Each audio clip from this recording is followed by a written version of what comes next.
Hello' ছাত্ৰ ছাত্ৰীসকল, প্ৰথমতে তোমালোকক মোৰ ইউটিউব চেনেললৈ স্বাগতম জনোৱা হ'ল। আজি আমি জেনেৰেল সায়েন্স ফৰ ক্লাছ 9 নৱম শ্ৰেণীৰ বাবে অধ্যায় 2 আমাৰ চাৰিওকাষৰ পদাৰ্থবোৰ বিশুদ্ধ নে এই সম্পৰ্কে আলোচনা কৰিম। তাৰ পৰা কিছুমান গুৰুত্বপূৰ্ণ প্ৰশ্ন উত্তৰ বিষয়ে আলোচনা কৰা হ'ব। সেইকাৰণে ভিডিঅ'টো শেষলৈকে চাই যাব পাৰে। আমি বজাৰৰ পৰা কিনি অনা গাখীৰ, ঘি, মাখন, নিমখ, মছলা, ধাতব পদাৰ্থযুক্ত পানী, ফলৰ ৰস আদি বস্তুবোৰ বিশুদ্ধ হয়নে? আমি কেনেকৈ জানিব পাৰিম? এই ব্যৱহাৰ্য বস্তুবোৰ ভৰাই বিক্ৰী কৰা পেকেটবিলাকৰ ওপৰত বিশুদ্ধ বা পিয়ৰ বুলি লিখা থাকে। সৰ্বসাধাৰণ মানুহে বিশুদ্ধ মানে ভেজাল নথকা বস্তুকহে বুজে। কিন্তু বিজ্ঞানীৰ মতে এই আটাইবোৰ বস্তুৱে কেতিয়াও বিশুদ্ধ হ'ব নোৱাৰে। ইহঁত বিভিন্ন পদাৰ্থৰ মিশ্ৰণ। যেনে গাখীৰ হ'ল পানী, চৰ্বি আৰু প্ৰটিনৰ মিশ্ৰণ। বৈজ্ঞানিক দৃষ্টিভংগীৰে কোনো বস্তু বিশুদ্ধ বুলি কোৱাৰ অৰ্থ হ'ল ইয়াৰ আটাইবোৰ উপাদান একে, উপাদানবোৰৰ ৰাসায়নিক গুণো একে। বিশুদ্ধ পদাৰ্থবোৰত এটাই মাত্ৰ উপাদান থাকে। প্ৰায়বিলাক প্ৰাকৃতিক পদাৰ্থই 2 বা ততোধিক বিশুদ্ধ উপাদানৰ মিশ্ৰণ। যেনে সাগৰৰ পানী লুণীয়া, তাত লৱণ মিশ্ৰণ আছে। খনিজ পদাৰ্থ বিভিন্ন উপাদানৰ মিশ্ৰণ, মাটি, হিউমাছ আছে। বায়ু, অক্সিজেন, নাইট্ৰজেন আদি সকলোবোৰেই একোটা মিশ্ৰণ। যিটো মই কৈছোঁ যে সাগৰৰ পানী লুণীয়া মানে সাগৰৰ পানীত লৱণ মিশ্ৰণ হৈ আছে। খনিজ পদাৰ্থ বিভিন্ন ধাতু, বিভিন্ন খনিজ বস্তুৰ দ্বাৰা উপাদানটো মিশ্ৰিত হৈ আছে। আৰু মাটিত হিউমাছ আছে, বায়ুত অক্সিজেন, নাইট্ৰজেন। মিশ্ৰণ কাক বোলে? মিশ্ৰণ কেই প্ৰকাৰ আৰু কি ব্যাখ্যা কৰা? মিশ্ৰণ হ'ল 2 বা ততোধিক বিশুদ্ধ পদাৰ্থৰ দ্বাৰা গঠিত মৃদু পানীয় আৰু মাটি মাত্ৰ একোবিধ উপাদানযুক্ত পদাৰ্থ নহয়। এইবোৰ হৈছে মিশ্ৰণ। একোবিধ পদাৰ্থৰ উৎপত্তিস্থল বা প্ৰাপ্তিস্থান যিয়েই নহওক কিয়, তাৰ ধৰ্ম কিন্তু একেই হ'ব।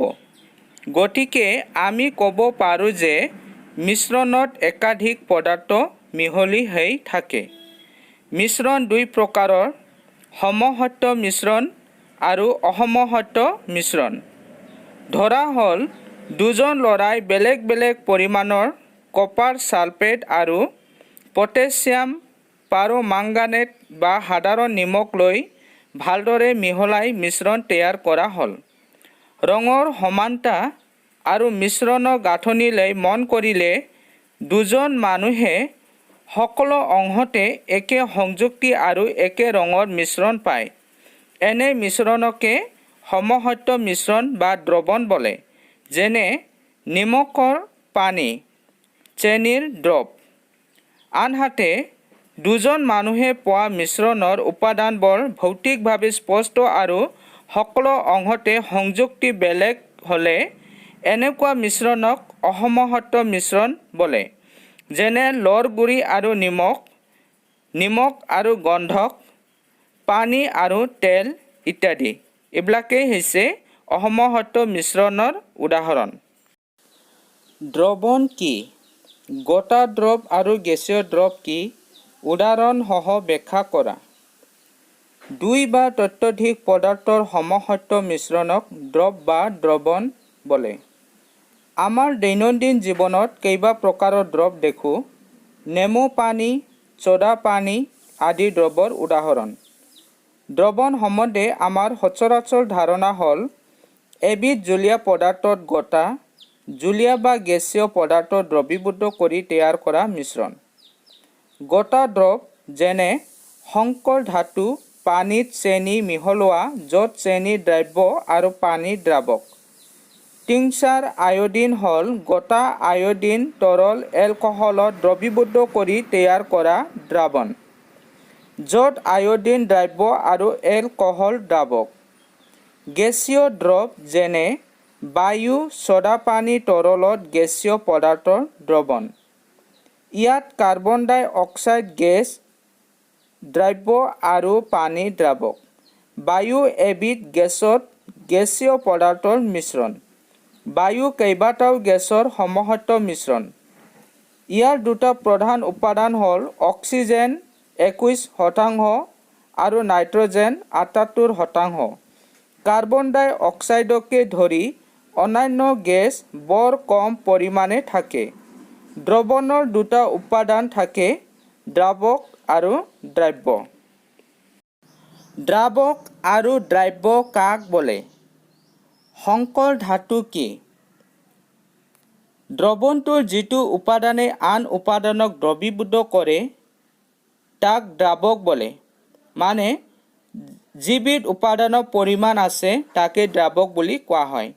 আৰু কম পৰিমাণৰ যিটো উপাদান দ্ৰৱীভূত হয় তাক দ্ৰব্য বোলে। এতিয়া হ'ল সংকৰ ধাতু। সংকৰ ধাতু দুই বা ততোধিক ধাতু নাইবা এটা ধাতু আৰু এটা অধাতুৰ সমষ্টি মিশ্ৰণ। সংকৰ ধাতুৰ উপাদানবোৰ ভৌতিক প্ৰক্ৰিয়াৰ দ্বাৰা পৃথক কৰিব নোৱাৰি, তথাপি ইয়াক এবিধ মিশ্ৰণ বুলি কোৱা হয়। কাৰণ ইয়াৰ উপাদানবোৰৰ ধৰ্ম অটুট থাকে আৰু ইয়াৰ সংযুতিৰো তাৰতম্য হ'ব পাৰে। উদাহৰণ হিচাপে পিতল এবিধ সংকৰ ধাতু। ইয়াত প্ৰায় 30% জিংক আৰু 70% কপাৰ থাকে। দ্ৰৱণৰ তিনিটা ধৰ্ম লিখা। দ্ৰৱণৰ ধৰ্মসমূহ হ'ল: দ্ৰৱণ এটা সমষ্টি মিশ্ৰণ। দ্ৰৱণৰ কণিকাবোৰৰ আকাৰ বৰ সৰু। ইহঁতৰ বেছ 1 nm-তকৈ সৰু, সেইবাবে ইহঁতক খালী চকুৰে নেদেখি। দ্ৰব্যৰ কণিকাবোৰৰ আকাৰ বৰ ক্ষুদ্ৰ হোৱা বাবে ইহঁতে পোহৰ ৰশ্মি বিচ্ছুৰিত কৰিব নোৱাৰে। গতিকে দ্ৰৱণৰ মাজেদি পাৰ হৈ যোৱা ৰশ্মি দৃশ্যমান নহয়। এয়াই হৈছে দ্ৰৱণৰ তিনিটা ধৰ্ম। সম্পৃক্ত দ্ৰৱণ বুলিলে কি বুজা? দ্ৰৱণৰ দ্ৰব্য আৰু দ্ৰাৱকৰ পৰিমাণৰ অনুপাত সলনি কৰিব পাৰি। দ্ৰব্যৰ পৰিমাণৰ ওপৰত নিৰ্ভৰ কৰি এটা দ্ৰৱক লঘু, গাঢ় বা সম্পৃক্ত দ্ৰৱণ বুলি কোৱা হয়। লঘু আৰু গাঢ় দুটা তুলনাত্মক শব্দ। দ্ৰৱণৰ গাঢ়তা কি? দ্ৰৱণৰ গাঢ়তাৰ সূত্ৰ দিয়া। কোনো নিৰ্দিষ্ট আয়তন বা ভৰৰ দ্ৰৱণত দ্ৰৱীভূত হৈ থকা দ্ৰব্যৰ পৰিমাণক দ্ৰৱণৰ চক বা গাঢ়তা বোলে। নাইবা নিৰ্দিষ্ট আয়তন বা ভৰৰ দ্ৰাৱকত দ্ৰৱীভূত কৰা দ্ৰব্যৰ পৰিমাণকো দ্ৰৱণটোৰ গাঢ়তা বুলি ক'ব পাৰি। দ্ৰৱণৰ গাঢ়তাৰ সূত্ৰটো হ'ল দ্ৰৱণৰ গাঢ়তা = দ্ৰব্যৰ পৰিমাণ বাই দ্ৰৱৰ পৰিমাণ। সংপৃক্ত দ্ৰৱ, অসংপৃক্ত দ্ৰৱ আৰু দ্ৰৱণীয়তা কি? এটা নিৰ্দিষ্ট উষ্ণতাত এটা দ্ৰৱক দ্ৰৱীভূত কৰিব পৰা সৰ্বোচ্চ পৰিমাণৰ দ্ৰব্য দ্ৰৱীভূত হৈ থাকিলে তাক সংপৃক্ত দ্ৰৱ বোলে। অৰ্থাৎ দ্ৰাৱকৰ আয়তন একে থাকিলে তাত এক নিৰ্দিষ্ট পৰিমাণৰ দ্ৰব্যহে দ্ৰৱীভূত কৰিব পাৰি আৰু তেতিয়া দ্ৰৱটোক সংপৃক্ত দ্ৰৱ বুলি কোৱা হয়। সংপৃক্ত দ্ৰৱণত থকা পৰিমাণতকৈ কম দ্ৰব্য থকা দ্ৰৱক অসংপৃক্ত দ্ৰৱ বোলে। সংপৃক্ত দ্ৰৱত দ্ৰৱীভূত হৈ থকা দ্ৰব্যৰ পৰিমাণক তাৰ দ্ৰৱণীয়তা বোলে। 320 গ্ৰাম পানীত 40 গ্ৰাম নিমখ দ্ৰৱীভূত কৰি এটা দ্ৰৱণ প্ৰস্তুত কৰা হ'ল। দ্ৰৱণটোৰ গাঢ়তা ভৰটো আমি ভৰ শতাংশত প্ৰকাশ কৰিব লাগে। সমাধান: নিমখটো হৈছে দ্ৰব্য আৰু নিমখৰ ভৰ হৈছে 40 গ্ৰাম আৰু পানী হৈছে দ্ৰাৱক। পানীৰ ভৰটো হৈছে 320 গ্ৰাম। আমি জানো যে দ্ৰৱণৰ ভৰ হৈছে দ্ৰব্যৰ ভৰ যোগ দ্ৰাৱকৰ ভৰ। এই দুটা প্লাছ কৰিলে আমি দ্ৰৱণৰ ভৰ পাম। গতিকে আমি দ্ৰব্যৰ ভৰ 40 গ্ৰাম আৰু দ্ৰাৱকৰ ভৰ 320 গ্ৰাম দুটা যোগ কৰি পালোঁ যে 360 গ্ৰাম। অৰ্থাৎ এয়াই হৈছে দ্ৰৱণৰ ভৰ। এতিয়া আমি দ্ৰৱণৰ গাঢ়তাক ভৰ শতাংশত প্ৰকাশ কৰিব লাগে। যেতিয়া আমি দ্ৰৱণৰ গাঢ়তাক ভৰ শতাংশত প্ৰকাশ কৰিব লাগিব, তেতিয়া দ্ৰব্যৰ ভৰটো দ্ৰৱণৰ ভৰেৰে আমি ভাগ কৰি তাক 100ৰে পূৰণ কৰিব লাগিব।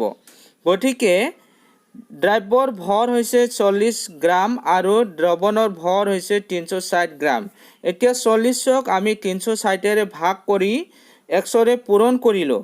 তেতিয়া আমি তাৰ উত্তৰ পালোঁ 11.1 শতাংশ। এয়াই হৈছে দ্ৰৱণৰ গাঢ়তা ভৰ শতাংশ। প্ৰলম্বন কি? প্ৰলম্বনৰ তিনিটা ধৰ্ম লিখা। এটা অসমসত্ব মিশ্ৰণ য'ত গোটা পদাৰ্থ তৰলত বিস্তাৰিত হৈ থাকে তাকে প্ৰলম্বন বোলে। প্ৰলম্বন এটা অসমসত্ব মিশ্ৰণ য'ত দ্ৰব্য পদাৰ্থ দ্ৰাৱকত দ্ৰৱীভূত হোৱাৰ পৰিৱৰ্তে সমগ্ৰ দ্ৰাৱক মাধ্যমটোতে অপঙি বা প্ৰলম্বিত হৈ থাকে। এয়াই হৈছে প্ৰলম্বন। এতিয়া প্ৰলম্বনৰ তিনিটা ধৰ্ম হ'ল: প্ৰলম্বন এবিধ অসমসত্ব মিশ্ৰণ। প্ৰলম্বিত কণিকাবোৰ খালী চকুৰে দেখি প্ৰলম্বিত কণিকাবোৰে পোহৰ ৰশ্মি বিচ্ছুৰণ ঘটাব পাৰে আৰু পোহৰ ৰশ্মিৰ গতি দৃশ্যমান কৰি তোলে। কলয়ডীয় দ্ৰৱণ কি? কলয়ডীয় দ্ৰৱণৰ তিনিটা ধৰ্ম লিখা। কলয়ডীয় কণিকাবোৰ সমগ্ৰ দ্ৰৱণটোতে সুষমভাৱে বিস্তাৰিত হৈ থাকে। কণিকাবোৰ প্ৰলম্বনতকৈ তুলনামূলকভাৱে সৰু হোৱা বাবে মিশ্ৰণটো সমসত্ব যেন লাগে। কিন্তু দৰাচলতে কলয়ডীয় দ্ৰৱ এটা অসমসত্ব মিশ্ৰণ যেনে গাখীৰ। কলয়ডীয় কণিকাবোৰ আকাৰত সৰু হোৱা কাৰণে সিহঁতক খালী চকুৰে নেদেখি। কলয়ডীয় দ্ৰৱণৰ তিনিটা ধৰ্ম হ'ল: কলয়ডীয় কণিকাবোৰ বৰ সৰু, ইহঁতক খালী চকুৰে মনিব নোৱাৰি। অৱশ্যে পোহৰৰ ৰশ্মি বিচ্ছুৰিত কৰিব পৰাকৈ কণিকাবোৰ প্ৰয়োজনীয়ভাৱে ডাঙৰ আৰু ৰশ্মিটো দৃশ্যমান কৰি তোলে। নজকাৰাকৈ থৈ দিলেও কণিকাবোৰ অৱক্ষিপ্ত নহয়, অৰ্থাৎ কলয়ডীয় দ্ৰৱ সুস্থিৰ। টিণ্ডেল ক্ৰিয়া কি? কলয়ডীয় দ্ৰৱৰ কেইটামান উপাদানৰ নাম লিখা। কলয়ডীয় কণিকাবোৰ আকাৰত সৰু হোৱাৰ কাৰণে সিহঁতক খালী চকুৰে নেদেখি, কিন্তু সিহঁতে পোহৰ ৰশ্মি বিচ্ছুৰিত কৰিব পাৰে। পোহৰ ৰশ্মিৰ এনেধৰণৰ হোৱা বিচ্ছুৰণক টিণ্ডেল ক্ৰিয়া বোলে। এই ক্ৰিয়া টেণ্ডেল নামৰ বিজ্ঞানী এজনে আৱিষ্কাৰ কৰিছিল। কলয়ডীয় দ্ৰৱৰ উপাদানবোৰ হ'ল বিস্তাৰণ মাধ্যম আৰু বিস্তাৰিত প্ৰাৱস্থা। নৱম শ্ৰেণীৰ দ্বিতীয় অধ্যায় আমাৰ চাৰিওকাষৰ পদাৰ্থবোৰ বিশুদ্ধ নে বিজ্ঞান পাঠৰ আজি ভিডিঅ'টো এইখিনিতে ৰাখিব লগা হৈছে, কাৰণ এই পাঠত আৰু বহুতো প্ৰশ্ন উত্তৰ আলোচনা কৰিব লগা আছে। এইটো গোটেইখিনি এটা ভিডিঅ'তে আলোচনা কৰা সম্ভৱ নহয়। এইটো সম্পূৰ্ণৰূপে আলোচনা কৰিলে ভিডিঅ'টো নিশ্চয় দীঘল হৈ যাব আৰু তোমালোকে নিশ্চয় চাবলৈ আমনি লাগিব। সেইকাৰণে মই আজি এইটো দুভাগ কৰিব লগা হৈছে। প্ৰথম ভাগটো আজি ইমানতে সামৰিছোঁ আৰু আশা কৰিছোঁ নিশ্চয় দ্বিতীয় ভাগৰ বিষয়ে অপেক্ষা কৰিব। এতিয়া তোমালোকৰ কাৰণে এটা প্ৰশ্ন থাকিল যে যদি এই ভিডিঅ'টো চাই যদি কিবা বাকী থকা মানে কিছুমান প্ৰশ্নৰ উত্তৰ যিটো প্ৰথমৰ পৰা যে প্ৰথম পেজৰ পৰা যিটো চেপ্টাৰ লিখা আছে আমাৰ চাৰিওকাষৰ পদাৰ্থবোৰ বিশুদ্ধ বুলি তাৰ পৰা এইলৈকে কলয়ডীয় দ্ৰৱণলৈকে আলোচনা কৰা হৈছে, এইটো মই পিছত আকৌ পুনৰাই আলোচনা নকৰিম। সেইকাৰণে যদি কোনোবাই তাৰ বিষয়ে আৰু তাৰ মাজত কিছুমান প্ৰশ্ন জানিব লগা আছে আৰু জানিবলৈ ইচ্ছা কৰিছে, তেনেহ'লে প্ৰশ্নটো নিশ্চয় লিখি মোক পঠাই দিব পাৰিব। তেতিয়া মই তাৰ উত্তৰটো দিবলৈ চেষ্টা কৰিম। কিন্তু তাৰ বাহিৰে মই এইটো আকৌ পুনৰাই চেষ্টা নকৰিম। মই কৈছোঁ যে অধ্যায় 2 আমাৰ চাৰিওকাষৰ পদাৰ্থবোৰ বিশুদ্ধ নে ইয়াৰ পৰা আৰম্ভ কৰি কলয়ডীয় দ্ৰৱণ এই সম্পৰ্কে আলোচনা কৰা হৈছে। আজি পৃষ্ঠাটো হৈছে 18 পৃষ্ঠা 18 পৃষ্ঠালৈকে আলোচনা কৰা হৈছে। নেক্সট বিভাগত আলোচনা কৰা হ'ব 19 পৃষ্ঠা। সেইকাৰণে যদি কোনোবা ছাত্ৰই যদি এই 14 পৃষ্ঠাৰ পৰা 18 পৃষ্ঠাৰ ভিতৰত কিবা জানিবলৈ ইচ্ছা আছিল কিন্তু জানিব পৰা নাই, তোমালোকে কমেণ্টৰ জৰিয়তে মোক প্ৰশ্নটো লিখি পঠাব পাৰিব। তেতিয়া মই তাৰ উত্তৰটো কমেণ্টৰ জৰিয়তে দি দিম, কিন্তু মই এইটো পুনৰাই আলোচনা নকৰিম। সেইকাৰণে আশা কৰিছোঁ নিশ্চয় প্ৰশ্নটো পঠাই দিব যদি ইচ্ছা আছে, আৰু যদি নাই তেনেহ'লে মই দ্বিতীয় বিভাগত 19 পৃষ্ঠাৰ পৰা আৰম্ভ কৰিম। যেনেদৰে মিশ্ৰণৰ উপাদানবোৰ পৃথক কেনেদৰে কৰা হয় সেইকাৰণে তাৰ বাবে ৰেডি হৈ থাকক, এইটো মই আশা কৰিছোঁ। আৰু লগতে মোৰ ভিডিঅ'টো যিমান পাৰে বন্ধু বান্ধৱীৰ মাজতো শ্বেয়াৰ কৰি দিব পাৰিব, যাতে যিসকলে বিজ্ঞানত দুৰ্বল তেনেকুৱা ছাত্ৰ ছাত্ৰীসকলে এই ভিডিঅ'টো চাই নিশ্চয় ভাল পাব, নিশ্চয় বুজিব পাৰিব, এইটো মই আশা কৰিছোঁ।